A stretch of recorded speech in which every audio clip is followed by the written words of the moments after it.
This is the Argument Ninja Podcast, Episode 10.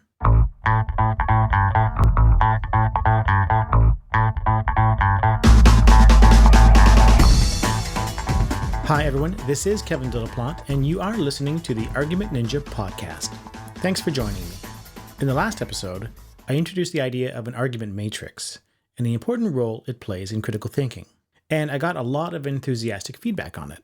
The image resonated with a lot of you, and I'm happy about that. I got a couple of emails asking about the best way of building an argument matrix.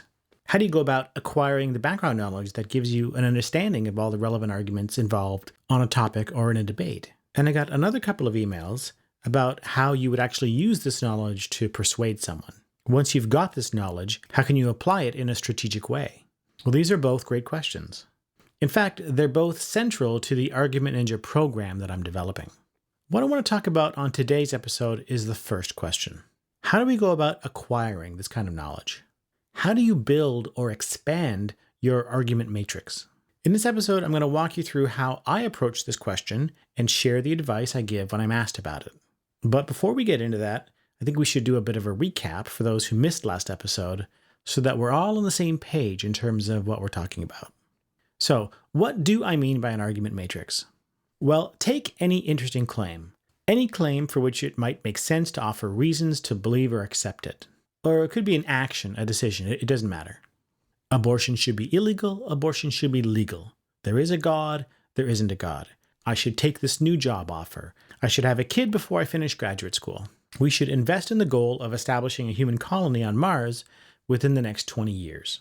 String theory is our best hope for a grand unified theory in physics. Whatever you want. These are all claims for which reasons can be given either for or against. And they're claims about which reasonable people can have different opinions. What I'm calling an argument matrix is a conceptual tool for thinking about what it really means to know what you're talking about when you're arguing about claims like these. You start building an argument matrix by looking for arguments in favor of a claim that offer reasons to accept the claim. You also want to be looking for the strongest natural objections to the argument that you're considering. An objection is itself an argument. The conclusion of the objection is that the argument you just gave is a bad argument. Now, to say that an argument is bad is just to say that the premises don't offer good reasons to accept the conclusion. There are several different ways that arguments can be bad. They can be bad because they rely on premises that are false or dubious. And they can be bad because they rely on weak logic. By weak logic, I mean that even if all the premises were true, they still wouldn't give us good reason to accept the conclusion. There are other ways that arguments can be bad, but these are the two ways that connect directly to the formal structure of arguments. So an objection is an argument that says that the logic of your main argument is weak, or one or more of the premises are false or dubious, or both. So if the objection is a good objection, if we judge it to be a good objection, then what we're saying is that it provides good reason to believe that your original argument was bad. Now, if you want to defend your original argument, and if it's a defensible position, then you should want to, you need to come up with a reply to the objection. That reply will be another argument. What's the conclusion of the reply? The conclusion of the reply is that the objection that was just given is a bad argument. The reply is an argument that criticizes the objection. Now, notice that there are three arguments in this group: a main argument, an objection, and a reply. These form a natural unit. It's the minimal unit to have an argumentative dialogue. The term I use for this is a dialectic unit. It's the unit that describes the back and forth of a debate where, to use a tennis metaphor, there's an initial serve, a return of serve, and a volley. I whack the ball over the net, you whack it back, and I return the volley. The important thing about these volleys is that they're on point. You're directly addressing relevant argumentative points and responding to these points. You're not avoiding the objections, you're facing the objections head on. Now from here, you can go on and build out the argument matrix in different ways. You can go deeper and explore the grounds of the premises that you're relying on, and you can go broader by considering different kinds of arguments that bear on your subject. But this basic dialectic structure of argument, objection, and reply is the minimum you need to have a genuinely productive, argumentative dialogue. And it's also, no coincidence, the the minimum number of arguments you need to see in a good argumentative essay. And it's the natural structural unit of most academic papers, for all the same reasons. Now, if you were to diagram this out and start including possible objections and replies at different levels and different types of arguments in support of your root claim, then our diagram would quickly start to look like a branching tree, a hierarchically ordered web of inferential relationships. And it'll be a bushy tree. You won't be able to draw it all out explicitly so you can see it all at once. It'll be too tangled and complex. But this web of inferential relationships is what I'm calling an argument matrix. When I was watching the Disney movie Frozen, there's that scene in the big song Let It Go where Elsa is building her ice castle. She stamps her foot on the ground, and a branching crystal structure bursts outward from that point on the ground. In my head, that's sort of what I see when I visualize an argument matrix. It's too pretty and symmetrical to be a realistic representation of an argument matrix, but as a depiction of an idea that captures some essential features, it works for me. Now, your personal matrix is defined by whatever portions of the matrix you can reconstruct and navigate on the topic in question. So these will vary from person to person. If you know a lot more about a topic than someone else, your matrix will be broader and deeper and more articulated than that other person's. But there's also the much larger matrix defined by the collection of arguments of everyone who has dedicated time to thinking about and engaging with the topic.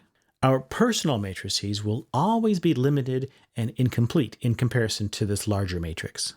So that's basically where we left off last episode. I want to reiterate that this structure that I'm describing isn't anything we would expect a person to formally reconstruct on paper. You could try to outline portions of it, and there can be reasons to do that. But more commonly, it's the kind of understanding that is revealed in conversation when someone is talking or writing about a particular topic. And the main point is this. This is the kind of understanding that is central to the goals of critical thinking. The greater your command of the argument matrix surrounding a topic, the more likely you are to be right when you make a judgment on the topic, and the greater your ability to claim ownership and responsibility for those judgments. And from a debate standpoint, it's also clear that the person with the deepest and broadest argument matrix has a material advantage over everyone else, in the sense that they have a better understanding of the issues that are actually relevant to judging the truth of the claims in question. However, and this is vitally important, that advantage doesn't automatically translate into successful persuasion. There's a big difference between being right and convincing someone else that you're right. Arguments don't advocate for themselves, people do. And that means that even if you've got the best arguments at your disposal, you and your audience are still human beings with all the foibles and vulnerabilities that come with that. You will always be dealing with cognitive biases and the psychology of resistance. And that's why persuasion skills need to be developed independently, alongside the kind of argumentative understanding that we're talking about here. But the issue of persuasion and argumentation is another topic for another day. What I want to focus on now is the question about what is the best strategy for developing an argument matrix. If I'm starting from a place where I know my knowledge is limited and probably one-sided, how should I go about broadening and deepening my understanding of the arguments on all sides of a debate? Well, when I give advice on this question, I find that my answers tend to fall into one of three categories. Number one, sometimes the advice I give is about mindset. What kind of psychological attitude is most conducive to this process? Two, sometimes I talk about technology, about the amazing tools that we now have at our disposal for finding and capturing information. And three, sometimes I talk about the different kinds of literacy that are important for recognizing and processing and interpreting this information. So, my answer to this question about the best way to acquire information about the argument structure surrounding an issue or debate has three parts. A part about mindset, a part about technology, and a part about literacy. So, let's talk about each of these in turn. I'll start with mindset issues. One of the biggest obstacles we face when looking for information is that we self-segregate into groups of like-minded people that share a similar worldview. On the internet, we tend to visit the same small number of information sites over and over again. And on social media, we're fed a curated, filtered stream of information determined by our search history and the history of articles that we've clicked on that reinforces our old viewing habits. So our information environment isn't as rich or as diverse as it could be, or as it needs to be if our goal is to build an argument matrix. We're also subject to confirmation bias, which is a cognitive bias that makes us prone to remember, to search for, and to interpret information in ways that reinforce our expectations, and that makes us prone to forget, ignore, or otherwise downplay information that challenges our expectations. These are all mechanisms that are working to keep us inside the information bubble that we've constructed for ourselves. So we need to find ways of getting outside this bubble. Another mindset issue involves our attitude toward the whole process of becoming educated about different points of view. There's a lesson to be learned from the history of cultural anthropology. 19th century European and American anthropologists were preoccupied with categorizing the cultures they encountered as either primitive or civilized. So they would go into a technologically less developed culture or a tribal culture and document what they learned, but all of it was filtered through a lens that ranked cultures as civilized to the degree they shared key traits with their own culture, which was assumed to be the pinnacle of civilized culture, and primitive or backward to the degree that they lacked the traits they regarded as essential to civilization. This filter gave rise to an ethnocentric bias in how Western anthropologists described and theorized about the cultural phenomena that they were observing, quite apart from the role that all of this played in reinforcing colonialist and racist views. The resulting science, even at the basic level of just describing what you're seeing right in front of you, was seriously compromised because of this bias. Anthropology has worked hard to purge these ethnocentric biases from its methodology. One approach, for example, involves cultivating a sense of distance from one's own cultural worldview, and through extensive engagement in the target culture, actively trying to perceive the activities of the culture as natural, to the point where the anthropologist comes to see how those activities are perceived and understood and have meaning within that culture. Now, there are limits to how far you can go in adopting the worldview of another culture when you weren't born and raised into it, but the point is that some effort like this is necessary just to get the descriptive facts halfway right. And the same is true for a lot of issues that are held by people within particular subcultures that are part of a group identity, even within our own culture. Think about abortion rights issues from the perspective of richer communities versus poorer communities, or men versus women. Think about gun control issues from the perspective of liberal urbanites versus the rural poor or the inner city poor. The arguments that we're trying to understand are held by people with their own motivations and histories that reflect their point of view on the world. It may not be your history, but to really understand the issues as others see them, we need to develop an ability to sympathetically inhabit a different worldview as best we can for a period of time. Now, this is much easier said than done, especially if we feel committed to the view that we want to defend, because the stronger we feel that commitment, and the more drawn we are to identification with the group on the quote-unquote right side of the issue, the more vulnerable we become to a host of cognitive biases that can distort our perception of reality. So we need to find ways of empathizing with other people and their point of view, not for the sake of multiculturalism or other liberal political values, but to maximize the clarity and accuracy and completeness of our understanding. This is more important than you might think at first.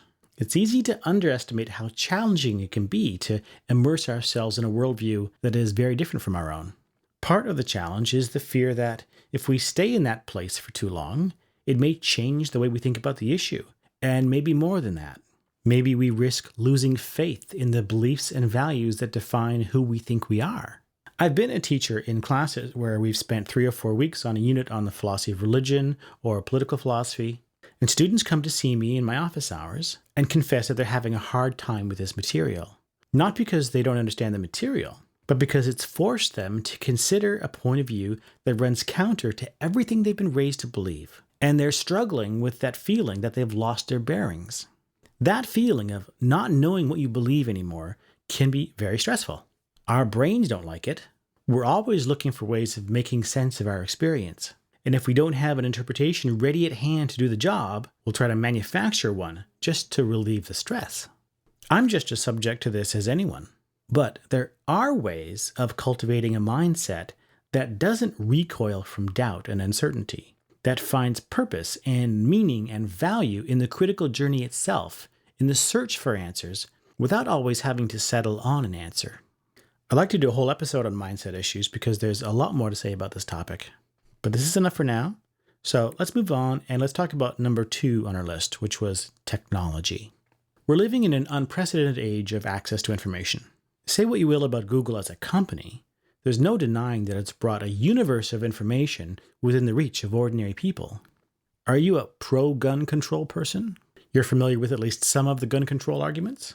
But to build out your argument matrix on gun control, you need to look carefully at the anti-gun control arguments too. Maybe you're not as familiar with those. Well, today I can type into Google the words arguments against gun control, and Google will give me over 1 million results, ranked by Google's judgment about the importance of a site with respect to these search terms. The first hit on Google, on my browser at least, is from a site called Listverse, and it's a list article called 10 Arguments Against Gun Control. In the first line of the article it states, this list serves as a rebuttal of the Listverse list 10 Arguments for Gun Control by Morris M. And it gives a link to that article.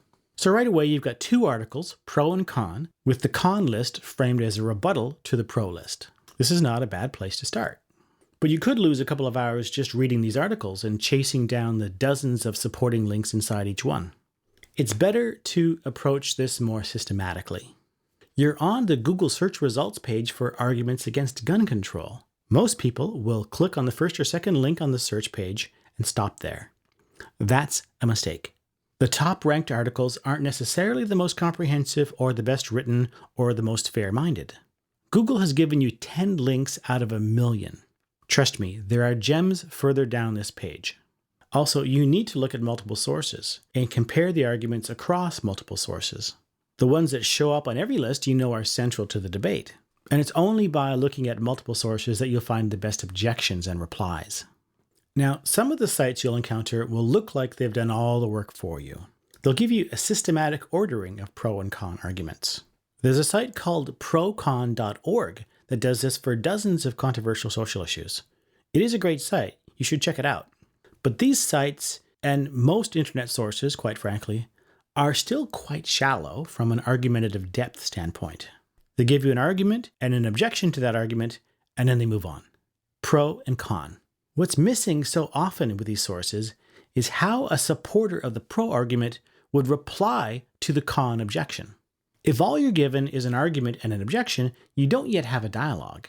Remember, what I called a dialectic unit is a 3-argument structure: argument, objection, and reply. When you start looking at the issues in terms of these kinds of dialectic units, you're modeling a real argumentative exchange. And you'll also notice how rare it is to find online.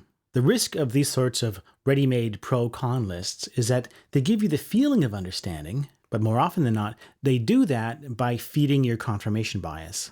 They make you feel satisfied that you can now say something in defense of your view. But if that's all you've got, it's the argumentative equivalent of junk food. Someone who really knows their stuff will know how to identify the areas of weakness in your argument. And if you don't know how to respond back, then you're stuck. So you're going to need to spend more time on this than just perusing the first article you come across.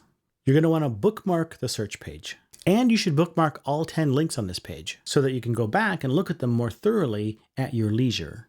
Now, right away, with all this talk of bookmarking links, we see a need to have some system for capturing and recording and organizing links to internet sources, ready to go at any time when you're online. This is why software apps like Evernote were built.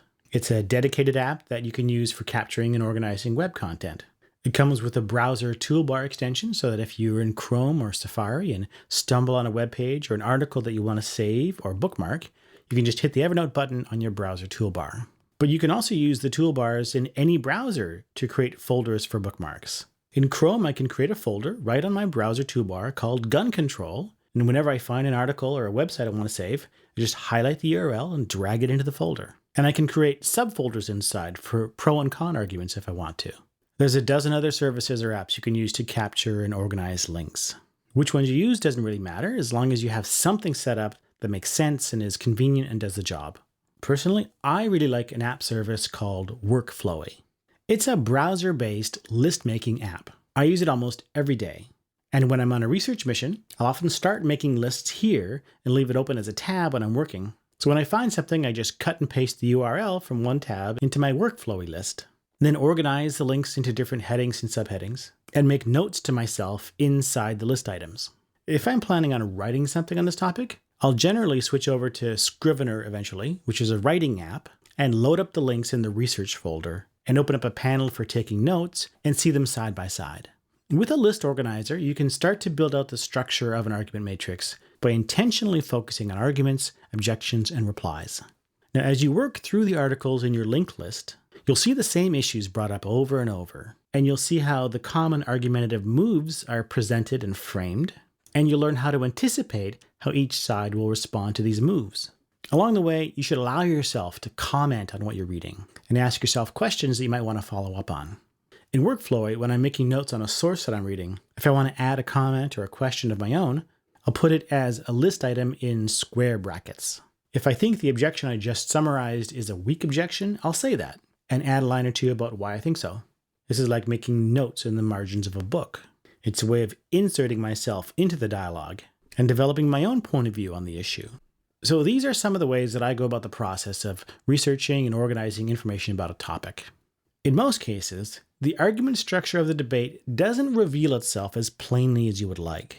You need to impose that structure yourself. You need to demand to see it by setting up those argument categories in the system you're using and actively work at reconstructing how those exchanges would go based on your current understanding of the positions. As your understanding grows, you'll tweak how you present these arguments, you'll add levels to them as you go deeper, and you'll add branches to your argument tree that you had never considered before. And it will change the way you think about the arguments and the issue.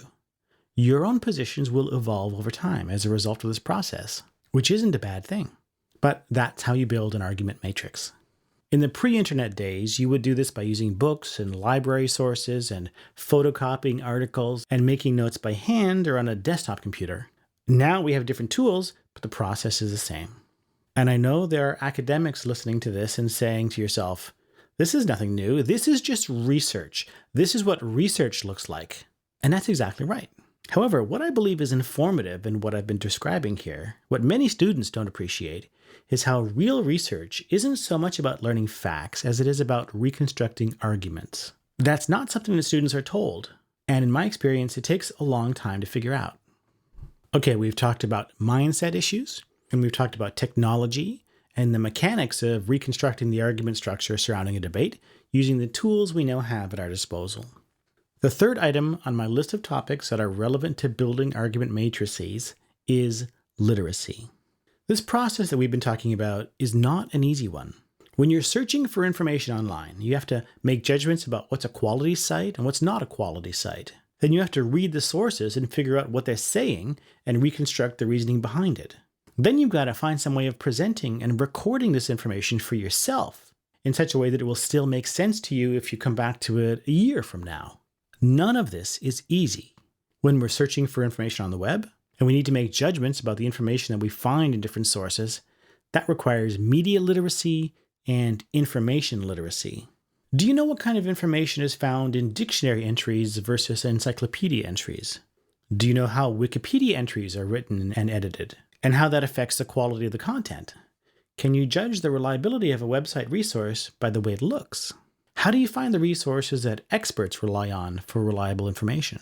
What are the pros and cons of YouTube as a source of information? How can we assess the quality or the objectivity of a YouTube channel? Do you know what a filter bubble is? Do you know how corporate control of web platforms affects the content that you find there? This is media and information literacy, and it takes time to develop. And then you're asked to read a text or watch a video or listen to a podcast, and from that experience, extract the argument structure. Do you think that's easy? It's not. This is argument literacy. And despite what the public education teaching profession wants you to believe, you get almost no training in this in school. Only about 1 in 5 graduating high school seniors can pass an argument literacy test at a reasonable standard. Many high school seniors can't read a newspaper editorial and consistently identify the conclusion of the editorial. They misjudge the main point that the editorial was trying to communicate. And even when they do get it, they have a hard time reconstructing the reasoning behind it.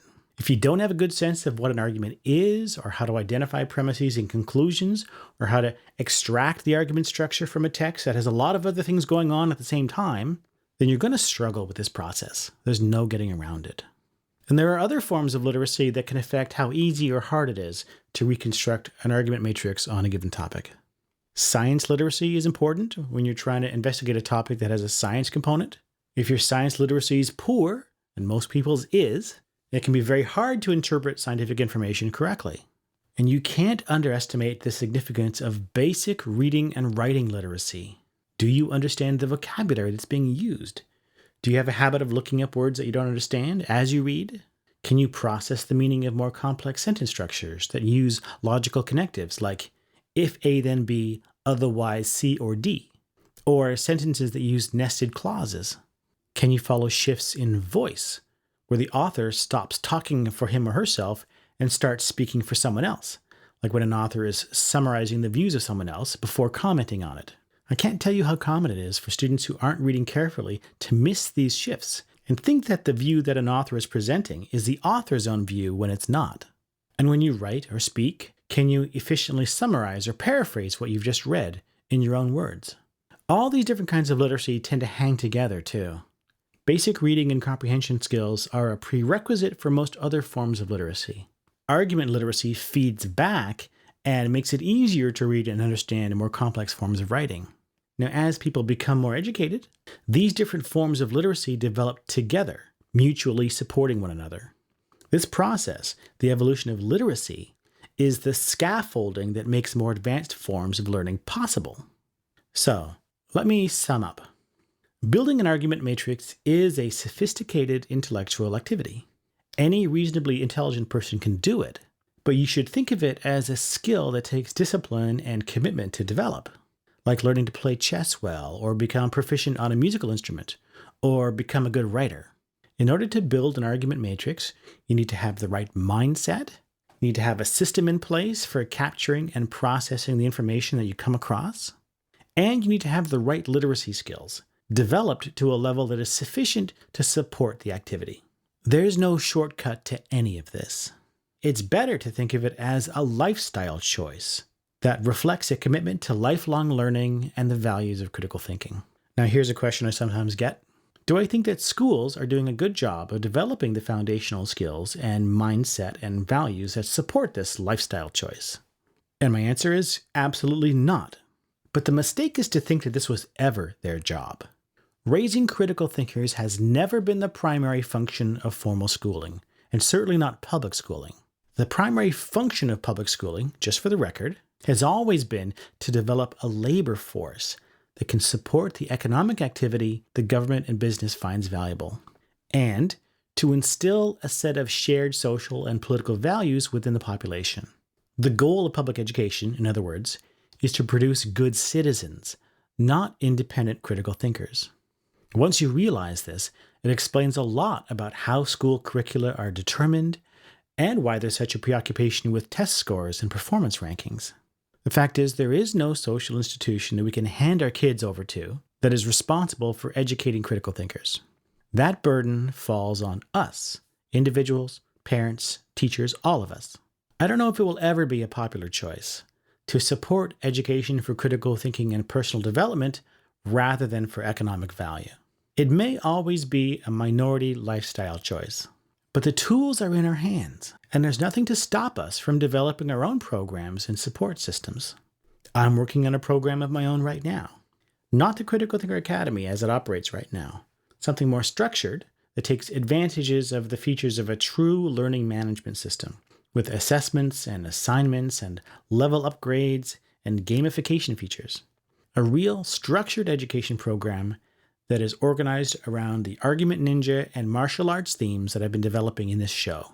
I'll let you know more about the program as it develops, but if you want to keep on top of updates, I urge you to visit argumentninja.com and sign up for the Argument Ninja newsletter so I can send you information about updates as they come out, including how you can lock in a subscription to the Argument Ninja program at a fraction of the rate that it will go for when it's launched. Okay, that's it for this week's episode. Thank you very much for listening. Take care, and I'll talk to you next time.